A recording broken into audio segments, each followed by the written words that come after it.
Samoae, o mai ese o tātou tāpuai le tua.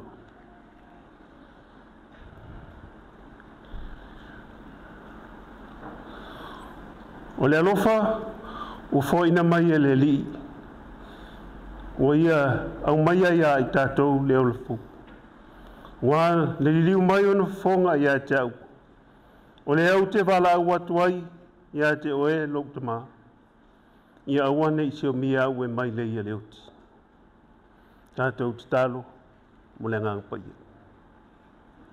Le tua sirisili e se, lo mātou te maa pa ia le o fio le lang. Ma Yesu Keriso, o lo mātou wali i ma lo mātou whao. Wa poto mai se o mātou watunu o Samoa, i le nei fo i tūla o le fiafi. Ina waifo mai lo mātou watunu i whea au mangaruenga o le nei aso.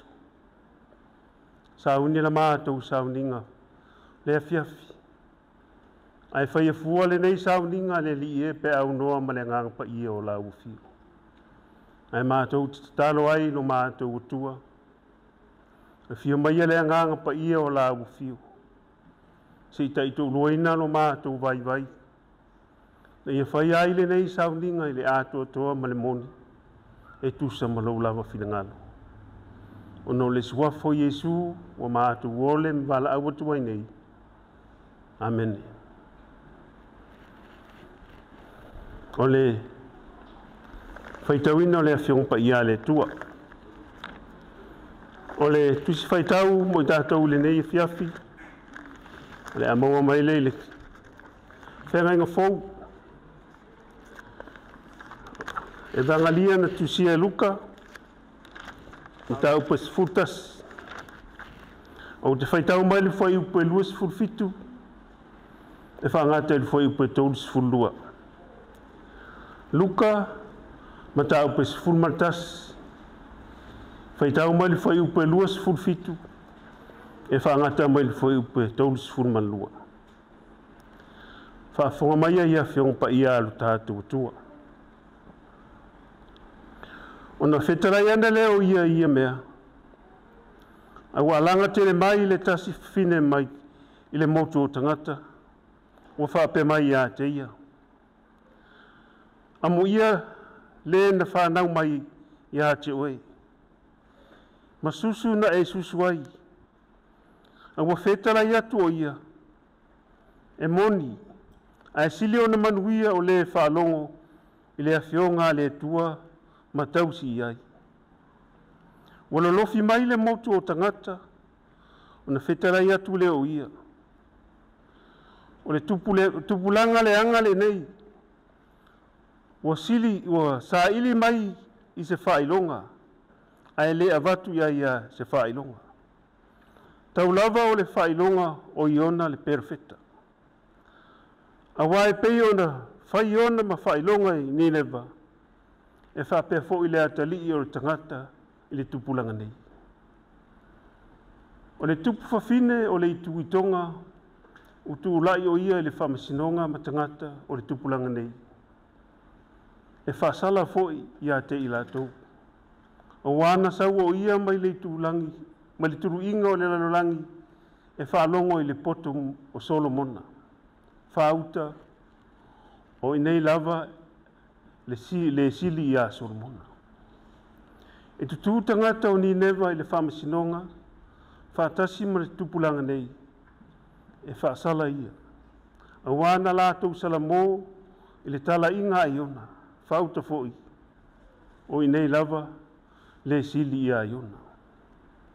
Ia, whamanuia mai le tua, i le tātou whaalongolongo, whaitau ia na whiong pa ia. Tu mawatu pēa ia te ia lona lava vi inga nei, mai au o le whaavavau lava. Amen. Nā tātou, sauni atu ia tātou tārsanga. Te tālo le whaafitai, o le whaatou isenga mamoli atu o tātou mana onga i rumo le tua. Tātou ifo, ma tālo i le tua. Le tua silisili e se lo mātou ta māpa ia leo fio le lang. Ma Yesu Keriso lo mātou wali ima lo mātou whaola. Wa whaalia lava lo walofa ma lo wanga lelei le li e le neitu lao le aso. Ina waifo mai so matu watunu o Samoa i fe au mga luenga. O le tangata malana sa whaia le li e. Ai whaaftai o lau teita inga, o lau puipuinga, o lau leo leonga lo latu soifua ma lo latu wola. Wai manui ai fufuanga o le nei aso. Whaaftai lo mātou te mā. Wa sa e taita ina i lātou. Whelava sa iai lo mātou utua. Taritonu le li i e sa iai whaatasi malawo fio. O le mafuanga fo i lea. Wai malmanui ai fufuanga o le nei aso. Mātou te momori le anganga o le whaaftai. Na ua e taita i mai fo i lo lātou soifua ma lo mātou ola. Wa o mātou la talata fo ile o ngātu tonu le nei vai aso. Ai ma eu lava le alofa ma le anga le lei o lau fio e whaaria pēa iso se mea le li e. E ala i lau puipuinga ma lau leo leonga ia i lato. Mātou whaaftai ta mā. I lau sosoani ia i lato wa vea mataita i o malo. E te musmusuina pēa i lato. Na ia o lato pule ma le tonu, pule ma le ato atua. Ia fesiling ia pēa la awa fio e ala i lau teita inga. Na ia ato atua mea uma. Tusa tangata o Samoa i le alofa ma le anga le lei. Mātou whaaftai. I lau wha malo longa i nai mātua o whengai mamai o le tino. I lato o whaatau tolia i maota ngase ngase ma aina. Whaaftai lo mātou te mā, a wā mātou te waia le tele o whaafitauli. Tupu pēa si o mātou o tunu o Samoa, o na o le tele o i lātou, wa le mawhai o na pūlea o lātou loto. E whaaftai le li ie, wa vela wala ua whionga pa ia e whai matai ala. E whai mamoli mauola le li ie, na ia ta watu ia i lātou. Ia o lātou o laima lo lātou i loa. O lo e soifua le li e. O le ta iala leo mea uma. So stangata e soifua maola i le lanolangi. O lo soifua la ufio le ona le pule lo mātou tama. Mātou te whaaftai le li e. O na o lau te ita inga foi si o mātou o tunu. I le te leo whita ma whaingata le li e. E le moe moe noa le li o le lanolangi a wae tau ma whaipea. E whaasese ma abe se le saurotonga i o mātou tangata. Ai whaaftai o lo e whesoaswani pēa ma e anga le lei ia i nātou. E ia ola pēa ma le teritonu o lo i ai whaatasi la wofi. O awhi tā ma whaingata o lo malanga whaatasi le sao Samoa le li e ma le puipuinga ma le taita inga la wofi. Mātou whaaftai. E tele o manuia sa sa mai le li e si o mātou watunu o Samoa. O mawhai o na ola fia fia ai. Mauai la tau le malosi au au na matau tuai i lo whiringalo. Whawhitai e wae te angare leipea. Ia i la tau wa vea mataitai o e kālesia. Maua pēlo la tau malosi e wha malolosi ai. E fola fola le upu o la awu fiu. Na ia la vea ina le tele o anganga le li e. Ma ia maua e tangata o Samoa le ola fia fia. Mātou whawhitai. Whaaftai fo ilo mātou te mā. A wae te le tu la fo ina le te leo whita. Le te leo whaingata le li e mātou te vaia. I taimi māso uma. A wā te le swinga wa iai le lanolangi. Wā whaina ele. Si o manga si o mātou o tunu. Ai whaaftai le li e. O lo iai pēa lau whautautanga. O lo iai pēa le lofa tuli lo la wufio. Na ia whawhaingo fie ma ato toa me uma le li e. E alai lau whasinonga i a Samoa. Mātou whawhtai. I lau mana lilo lo mātou sosuan sili. Leo sili o na lata mai a i mātou i taimi i māso uma lo mātou. Sili la mātou whawhtai o no Yesu. Lona toto na malingi ina i lungo le sa tauro. E tongi ola i mātou li tangata angsala. E pangalea le li e, mātou te langona le whaatau waa ma le le ato atoa i o luma. ai whaatu ese ma wha mawalalo I la ufiu. Ia lofa wha mangalo mai seo mātou o tenu o Samoa. Wha mangalo ona taitai I la tō wa vea ma taitai o le malo. Pea whai ua le tonu ma le sa o pulenga ua la tō whaia. Ia, iai pea lau file mu le li e ma lo wanga le leimo I la tō. Wha mangalo I mātou le li e o wai tele o na mātou te ena le musumusunga le anganga pa ia o la ufiu. E whaia pea o mātou loto le li e ua mātou tu la fua I lo whingalo. Te leo taimi lo mātou tama, o mātou whaia whai unga I le tonu ma le sao. E leo lo whingalo le li e. Mātou te whātou ese ia te oe le li e.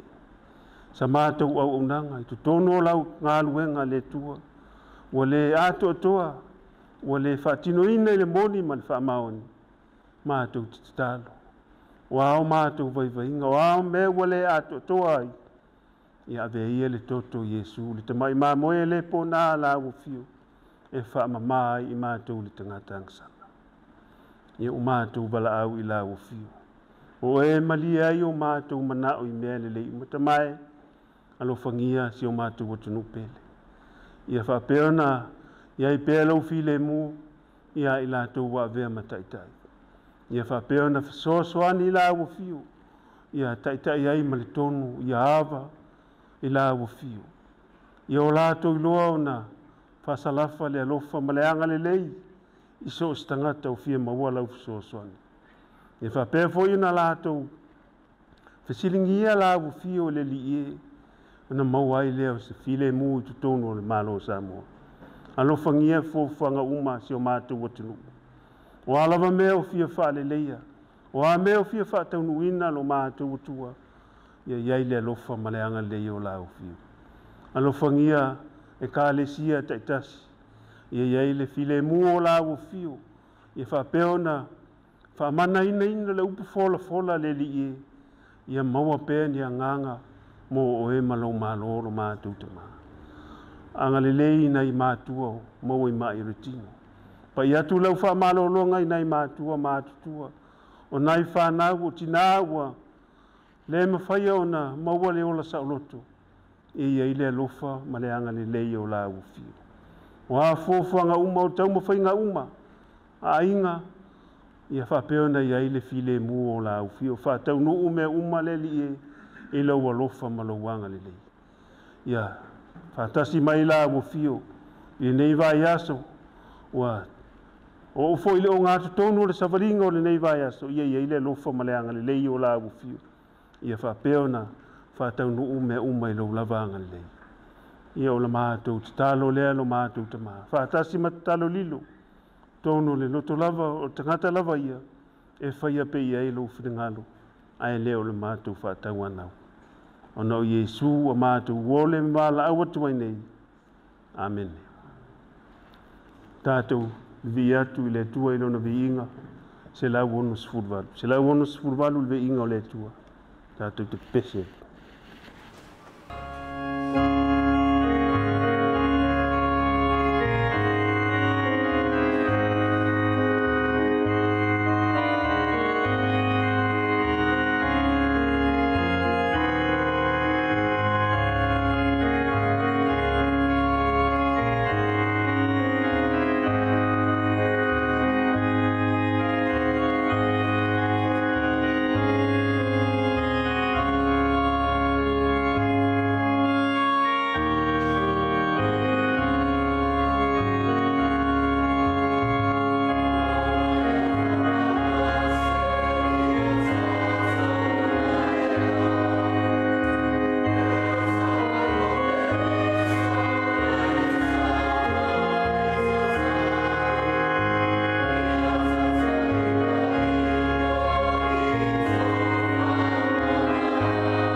Ele sofreu isso Cristo na Eucaristia, onde a alma vai e ia na mão da fome, o médico vai morrer, e o dia não sabia, não foi cá, não foi cá, não foi cá. Na hora sofreu ele culpa já não vai levar. Na hora do culto sabe que a winner dos montanhas vai do disponível, onde todos se fundam. Kalau fikir yang berkenaan dengan fikir itu dia, kalau cukup lama jangan dia itu sakit masih faham. Ayat apa tu masih faham maka Allah faham bagaimana profet. Allah pun faham yang ini. Faham dia terus terang itu pula ini. Oleh tu mah kamu kamu dia ini macam ini oleh tu mah maror tak. Faham. Wamaera ona tapena mfalele na kuwa meuma moranta na tamata mufie na bale na kuwa olo tala ele disponia o tapena ma oso ketas uma na kuwa le ai fa ato toina ina mofia le tanata oleh tum wana feau mana na fofo foi a letra o silesnato auta o qualia o tato o tua na tu ele tua na poto mo na missão e tu torno o meu uma nem foi o fao e pia eu na vai na cama eu lhe falo o mai e o tato waso o fela e tatia ele na família de tua por ao e ao eu lá ia falo na hora de tal lá ele falo eu foi de sumse vai ele tá eu lá ele por ele por ele vela posso eu lá ia falo na hora ele falo eu manhã sobre oro sabia eu na família Lemo foi lá no subia eu só lá o minha foi ele se o so manhã ele tudo sai quando foi ele tudo se o tu ele comprou uma missão ele tu e meu lá o que eu lá ele não falou ata não foi ele para puxar olha não tu e aí se vai olha tu aí não tá lá não ia ele foi ele puxar no final olha tu mas eu homem não mas lá vai na cama tu pode mais ainda ele faz ou não foi na saúde ele tua dele morando olha tua ele mana olha algo e bem faz isso bem ele está lá no falei mas lá vai na cama no saúde mas ele olha sala na tela faz seguir ele Kalau faham, mana faham. Nanti tu ingin memohina lalu, bawa ini. Nanti tu ingin memohina lalu ni baik. Tetapi nana lena oleh lei mamai ayat le tu mulut kan. Imai dah banyak kan. Ayat ini pun sidinga le tadi sew. Ise nanti faya le lei mana. Mereka nak faya le tu itu nampak. Tarufa. Waktu ini ulama ilona air matu. Lona no failo mai te i mafutanga ma fatasi me na filifilia se yo mai nu Israel era por lá e tu ia nos faiatu e faio como malo os caulana o nu pa ia moa o kuie sautana ko i funama Israel a tarufa o silinga se tangata o silinga se malo ai pego na tuia sea a tamu mo eva mai tena le foi mo tuia sea Israel mai le nu o le forfora le nu o ta fere sua susu mo le beli la to te le to foi fale o era no foi tuia sea la to te le to foi fatto alla perata e fai mo na to la to te le to e ina ni vai Le e tena na tue whaia le tua e tue au sara o sarai le hukutu yesi. O le ui o perfecta. A o le go le tawhiana. Sa ia o le tue whai mai o le tawhiana. O whaaironga, o whaairu i le uma. O le nata mai o le sia. Le tāpa nanga mai, e lea apa tua le tua mai a matanga. Le lawa o iu i rona na pere i Yesu. Usi leno tāro whaika.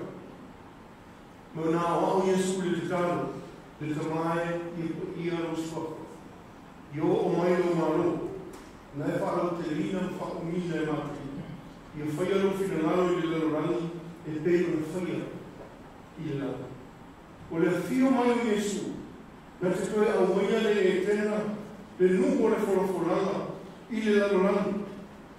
Ai o le maro, o le atu e maafuta i pere kanaka, mano le kama. E pei o le mua e whina ngaro i le tu e nanakana. Le alawo o koe whio mai o nāro na te au maia. Ia maafuta pere kanaka, i le larangi nei whakasu me le atu. Whio mai e su e ui le tele uisi mau maro le larangi. Tasi ane ima, e lifa lava le oro le tangata ora i ana sara. E o i maro, o lava i ana sara. O mai e su le maro le atua, le maro i rangi e whatu i le larangi. E la makata pena ai e tangata, mo le ora i maro fōu e whakawau, whātasi ma le atua i rangi, ma le larangi fōu, ai a makatu ni i larangi. Nā au Yesu yala, e maafutai o ia, i le tāku sa tāku whitawina. E ala i te tāro na te tāro whakau anau. E i te turi te monu ta mālo roi e mama. Me na ofo tara. A nisi, o nāku manatu o le mana, pere se pūru, o sa kani, o turia i Yesu te monu.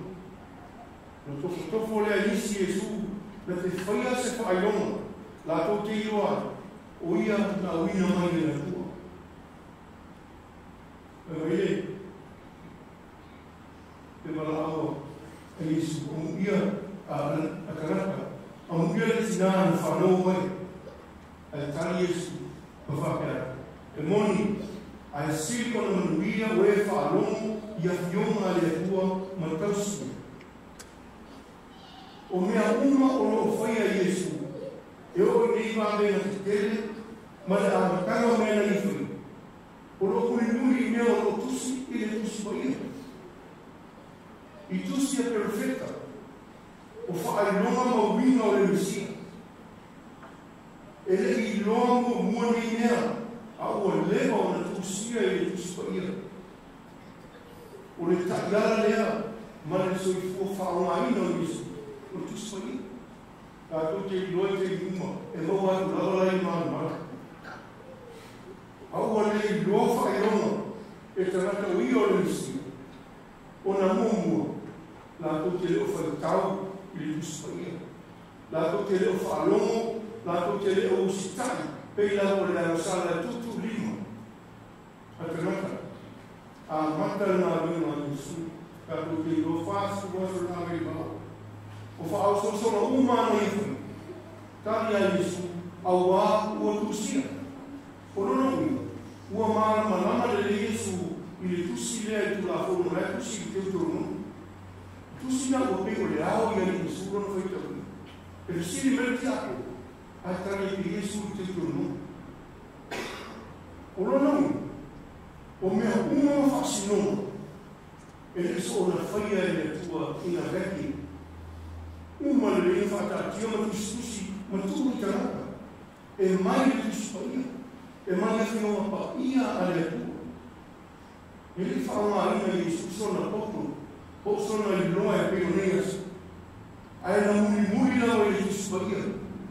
Le ia i loa na ia stila fia, o le whina maro mana koro karame lea le atua, rai tonu o le tusi pa ia. Whetara i atu Yesu le motu o tona. O le tukuranga le anga le nei, o sa iri mai sa whaeronga. Ai le abatu i sa whaeronga. Now, if I know this generation is an evil generation. It asks for a sign, But no sign will be given to except the sign of Jonah. Wale loa e nei ama ki kulanga, wale nei moku. Ono stu kulanga yanga. The evil generation again. This repeats itself. The we are solar. Ona e lefi a fia fa tau tuspa ia. Ai ora fa fia puto. E lefi a muri a Yesu ma fa alonga musta ia Yesu. Wa ona. Ai na kute mana na. Ia au ma Yesu i mele na kute mana o fia. U fa pong sa ina o na kumata. Ona te ina i na kou e na kula. O lefi a fia fa tau tuspa ia. O loo ia e poto. O le mātou whao ma whasinonga e tua. Ma whaetonga o uma o na tūsia e le. Ta iai ila tōu, iala o uma o na tāpena e le atua. O Yesu lea, la tau te whea ngai, ma tele ia la tau tala. Ana o la tau whaitau le tusi pa ia, ma lo la tau loto iai, la tau te le whisiringia. Leanga o Yesu lea la tau te whisiringia, ua la tau leiloa, ilo la tau whaafia papoto. Wha umaritali e Yesu whe mai, na o le whailonga o Iona. Salamo, whaupet, torsuma lua, pe mai e tutu, tangata o ni newa i le whaamasinonga, a le nei tupulanga e whaasalai o na la tau tele i Salamo pe o Iona. Leo whaafonga i le nea fiafi. Wa pei lawa le nei tusi, ma na whaita wina, e pei ana tu sia i o tātou waso. Wa tumu i le au sa ili, whaailonga, i lo lātou lava manatu, o lo lātou whaitau i le tusipa ia ma o lātou whaalili wina i lo lātou iloa, o whaasinonga moni ia. O tātou ai le ano anu ai, o tāla inga fau i nei aso, tupu pea, aisea, leanga la esa ili tangata, lātou te leo iloa, lea tua le tusipa ia, lea, le tua va ia na, tusipa ia lea. Ele tu o saili. O Yesu ke riso, o le atua o saili mai. Ele ila se meta tu te o le tu saili, ale tu le tu spai. A e fia lo fai tau ye ile tu spai. Fa fia na o le ngia le la lorangi fa mai uma fea le la lorangi. Ale fa mele tu spai. Tasi la val fa longan fa me su Salamo. Le se meta tu te o ye e saili. Mua o na Salamo, o le mea tāua le nā. Ia Salamo le tangata, li liu le ola, pule a Yesu, toi tū i le ola o le tangata, e whai matupu i lona olanga. O nā vele o le tuspa ia mawhionga le atua, me mea suma li e te whaitaua i le aso, ma le aso. O le tuspa ia, o le whailunga, wa ia mata, tele le nā o le atua i le lalulanga. O le se swinga tele, o iei nei aso. Reita le tangata le whai au, le whai lana lotu. He o ai lotu whai a tātou. Le le fia wa whai au, i aru whai sui ana ia lotu. Sui whai mai ngoa e oa. Le mawhai le tangata na ola ustai ma ola whaalongo. Aru tuspa ia o a mai tātou, tātou te whai tau wai. E tātou whai tete whai suinga i nei aso. Tele o le au mātutua se i o i laiti. Tele lawa ina le fai tau tuspa ia, ai nare salu a le telefoni. O nare fai tau a le telefoni, o le toi fia e fai tau tuspa ia. E o te mi fai tau e le afi, fai e lotu le afi, ai nare salu a le telefoni, ma mata le me fai tau sia le fa pena, leo fai ngaluenga pa ia a le atua. O le tuspa ia, o fai longa ba ia o le atua. Fai tau pe o la fai a Yesu, na muli a Yesu i le tuspa ia. O na na ieilua, o le lenga le nana whaia i le atua, mai lava i le amatanga, e o atu lava i le ngata anga. E ia, manuia le neito atu ma avea maso, o tātou te ola i pēi le ola oti, ma le ola i le maliwa le pōngisa, ai o tātou tuetutu, tātou te o, lo whātali mai pe aleli. Ono Yesu Keriso. Amen. E whamatala atili pēr le nganga pa i o le atua i tātou uma. Winga lo loto ana fionga. Tu mawai a te ialo na vi inga. Ne i o le whawawau. Tātou whau te talo. O le manuia ma le file mu o la ua fio le atua le tama le alo ma le nganga pa ia. Tu ma mai o mātou lunga, ma lunga o lau whanau i le lalolangi atoa. Nei se o le whawavau lava. Amen.